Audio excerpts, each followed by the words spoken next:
Hola a tots, benvinguts aquí a Xavi Mates. Aquí tenim una altra equació de segon grau, amb uns quants parèntesis i un denominador. Anem a practicar una miqueta, Ja n'hem fet uns quants, jo crec que me'n queden 2 o 3 més i ja haurem acabat, de moment, els exemples que jo tenia previst de posar-vos d'equacions de segon grau, Després passarem a problemes, sí? Va, doncs, la primera cosa és, jo crec que hem de pegar una ullada i hem de ser capaços de donar-nos en compte que aquí, en el segon membre, tinc 2x més 2 que multiplica a 2x més 2. Carai, aquests dos parèntesis semblen una barbaritat, Són molt semblants.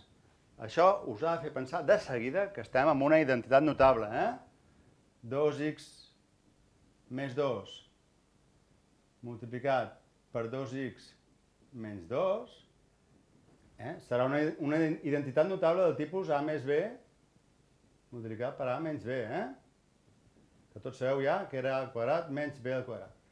Per tant, serà a al quadrat, en aquest cas l'a és el 2x, per tant serà 4x al quadrat, i b al quadrat serà 2 al quadrat, que serà menys 4.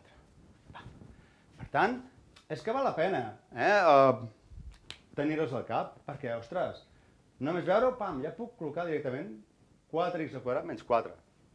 Jo crec que això val la pena, Vinga, anem a escriure. X al quadrat més 7x al quadrat partit per 2 menys 6 és igual a 4x al quadrat menys 4. Molt bé. Vinga, la segona cosa que hem de fer, recordeu, quan tinguem denominadors, intentar expressar tots aquests termes amb el mateix denominador. Justament per poder eliminar els denominadors. Molt bé, doncs va, vinga. Aquí està clar que tot això està dividit per 1 i aquí tinc un dividit per 2, per tant, el mínim com a múltiple serà 2. Molt senzill. Per tant, jo escriuria directament menys això, igual a i tot dividit per 2, clar. Aquí, com que ja tenia el 2 de denominador, el mantinc. I en els altres, com que he passat de denominador 1 a denominador 2, he multiplicat per 2, per tant, he de multiplicar tots els numeradors per 2, 2x al quadrat, 6 per 2, 12, 4x al quadrat per 2, 8x al quadrat, i menys 4, que seran 8, Sí? Val? Ja ho tinc tot amb el mateix denominador.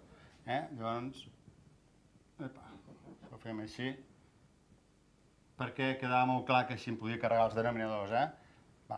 2x al quadrat més 7x al quadrat menys 12 igual a 8x al quadrat menys 8. Em carrego els denominadors i treballo només amb els numeradors. Els fico aquí baix. 2x al quadrat més 7x al quadrat menys 12 és igual a 8x al quadrat menys 8. Els passo tots a una banda de l'igual. Per tant, 2x al quadrat més 7x al quadrat menys 12 menys 8x al quadrat. Veieu que això ja ho fem automàticament, I més 8, igual a 0, Aquí he restat 8x i per tant també el resto aquí. Aquí he sumat 8, amb la qual em queda 0, i també he de sumar 8 aquí. Molt bé, ja ho tinc tot això igual a 0. Vaig agrupar els termes semblants, sí? Va, què tinc? Podria fer-ho així, x al quadrat, factor comú de què? De 2, de més 7 i de menys 8. Sí? Per tant, això serà x al quadrat, que multiplica 2 més 7, 9, menys 8, 1. Per tant, això serà x al quadrat. Això ho tinc.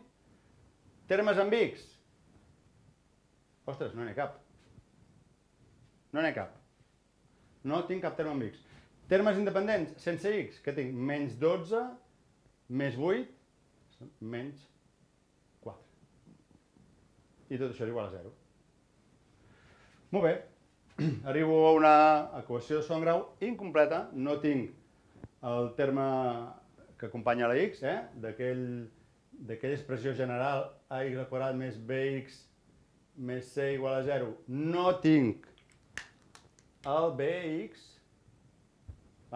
no tinc, és igual a 0. Per tant, treballo amb el que tinc. Recordeu, quan em passava això, que era molt fàcil. Per què? Perquè, home, aïllo l'ex al quadrat és igual a 4, i sumo 4, amb el qual se me'n va, i per tant sumo aquí 4. I ara què? Ara aplicàvem arrel quadrada a banda i banda. Per tant, si aplico arrel quadrada aquí, i aplico arrel quadrada aquí, aconsegueixo x, perquè l'arrel quadrada d'un quadrat és sempre el que tenim com a base, i igual a, i recordeu aquí que posàvem més menys 4. Per què? Perquè és una arrel quadrada, em donarà sempre dos resultats, un de positiu i un de negatiu. I això, per tant, ja sabem que és més menys 2. Els dos resultats són x igual a 2 i x igual a menys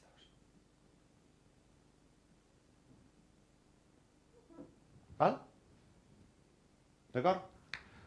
Us estic intentant posar un exemple de cada tipus per veure com acaben. No tots acaben com una equació completa, n'hi ha molts que ens donen una equació incompleta. I aquest és un dels casos.